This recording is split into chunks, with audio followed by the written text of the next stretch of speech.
আজকে আমরা শিখব যে কিভাবে ইঞ্চিএম এর ফরওয়ার্ডের কাজগুলো করতে হয় এবং ফ্রন্ট রাইজ এবং ব্যাক রাইজের কিভাবে ক্যালকুলেশন করতে হয় সেই কাজগুলো আজকে আমরা শিখব। তো এর আগের পর্বে কিন্তু আমরা শিখছি যে কিভাবে মেজারমেন্টগুলো বসাইতে হয়। এই কাজটা কিন্তু এর আগের পর্বে আমরা শিখছি। তো আপনারা যদি এর আগের পর্বটা না দেখে থাকেন তাহলে অবশ্যই আগের পর্বটা দেখে নেবেন। আর এইগুলো ফরওয়ার্ডের ক্যালকুলেশন করার জন্য আমরা যে কাজটা করব সেটা হলো, আচ্ছা এখানে আমাদের একটা লাইন টানতে হবে, সেটা হলো বেজিয়ার দিয়ে আমরা এখানে একটা লাইন টেনে দিব, দেওয়ার পর এটাকে আমরা ইনসার্ট পয়েন্ট করে দিই। হ্যাঁ, এখন আমরা দেখব যে আমাদের ফ্রন্ট রাইজ এবং ব্যাক রাইজের মেজারমেন্ট কত আছে। এখানে এই যে দেখেন ফ্রন্ট রাইজ আছে হলো 22 আর ব্যাক রাইজ আছে হলো 27.1। তাহলে আমরা যদি এটাকে মাইনাস করি, ক্যালকুলেশনটা করব হলো 27.1 মাইনাস যদি করি 22, তাহলে আমরা কত পাচ্ছি 5। এইটাকে আমরা ডিভাইডেড করব হলো 3 দিয়ে, তাহলে আমরা কত পাইলাম 1.7। এখন আমরা সফটওয়্যারে যাব, যাওয়ার পরে এখন আমরা দেখব যে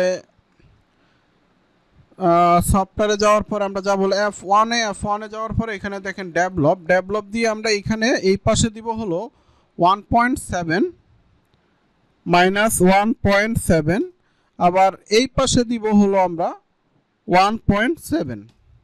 দেখেন আমরা কত সহজে একটা ক্যালকুলেশনের কাজটা কত সহজে করা যায়।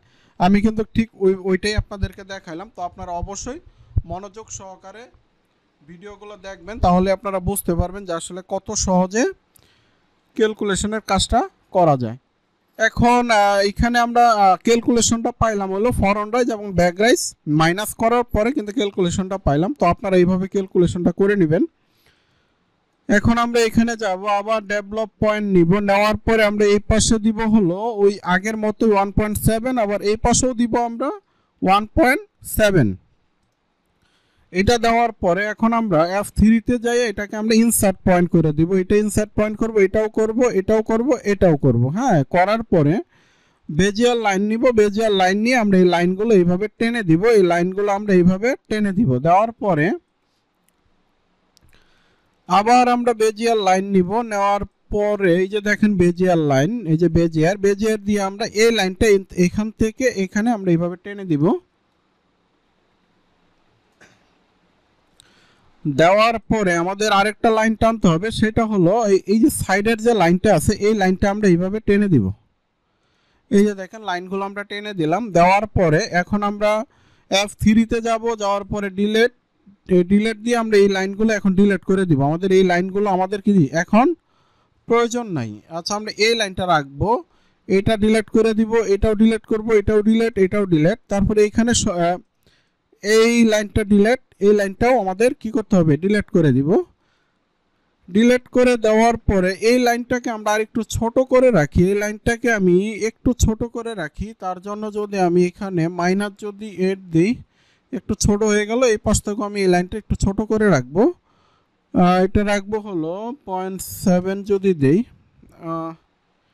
এটাকে দিতে হবে, এটা কতটুকু ছোট করব, এটাকে ছোট করব হলো,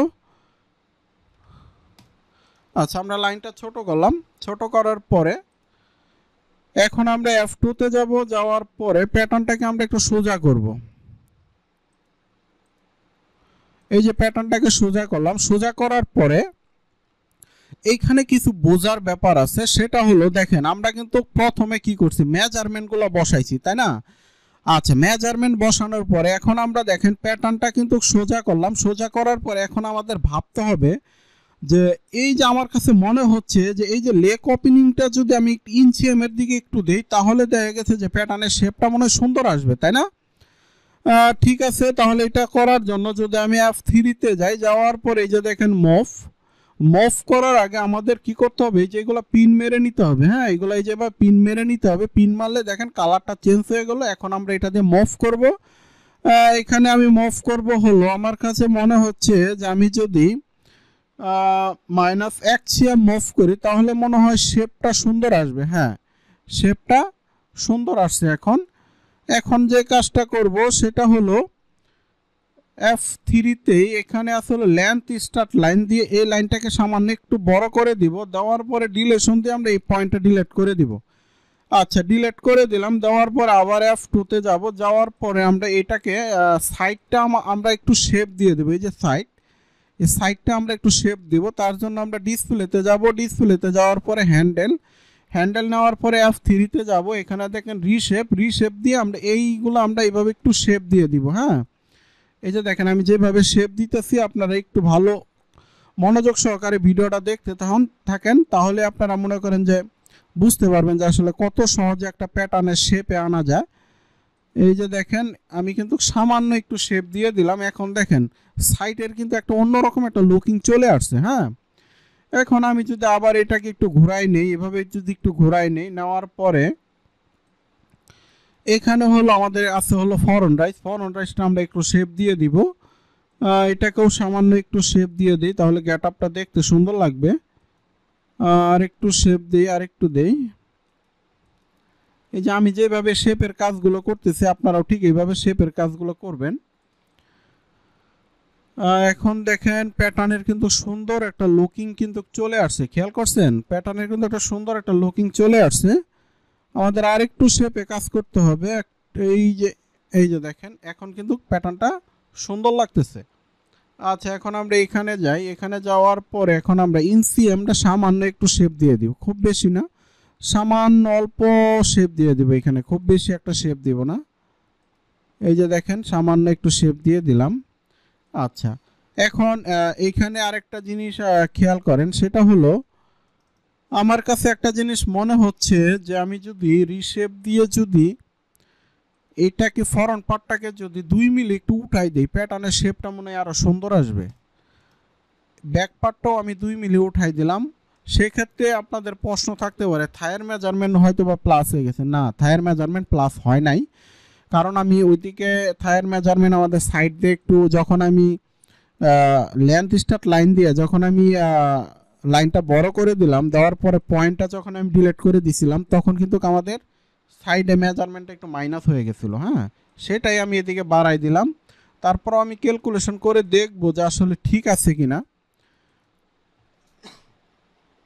এখন দেখবো হলো ইঞ্চি এম এর মেজারমেন্টটা আমি আগে একটু চেক দিই।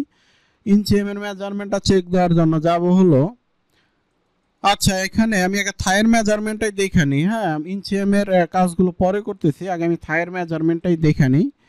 এখানে ইন্টারসেকশন নিলাম, নেওয়ার পরে আমি এটাকে ইনসার্ট পয়েন্ট করে দিব। এই যে দেখেন ইনসার্ট পয়েন্ট করে দিলাম, দেওয়ার পরে এটা আমি ডিলিট করে দিব। এখন দেখি যে আমার থায়ের মেজারমেন্টটা ঠিক আছে কিনা, তার জন্য আমি F8 যাব।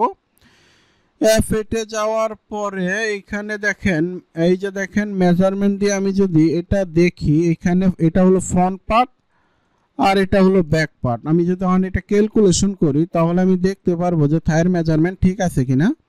এখানে আছে হলো 25.74 যোগ যদি করে আমি 22.34, তাহলে দেখেন 48.08। আর আমাদের থাই আছে কত?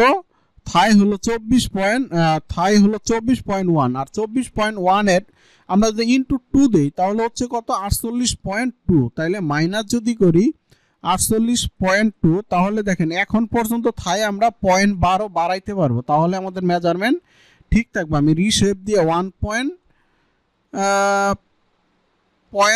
এই যে 12 আমি বাড়াই দিলাম, এখন আমার থায়ের মেজারমেন্ট ঠিক আছে।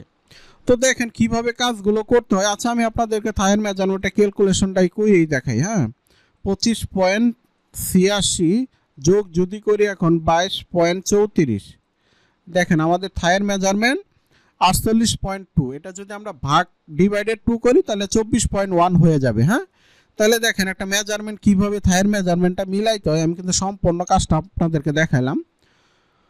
তো আজকে যতটুকু কাজ করলাম এটাও খুবই গুরুত্বপূর্ণ কাজ। তো আপনারা এতটুকু পর্যন্ত কাজ করেন। এর পরের পর্বে আমরা শিখবো যে কিভাবে ইঞ্চি এম এর মেজারমেন্ট মিলাইতে হয়, কিভাবে ফরন রাইজের মেজারমেন্ট মিলাইতে হয়। এই কাজগুলোই আমরা এর পরের পর্বে শিখবো।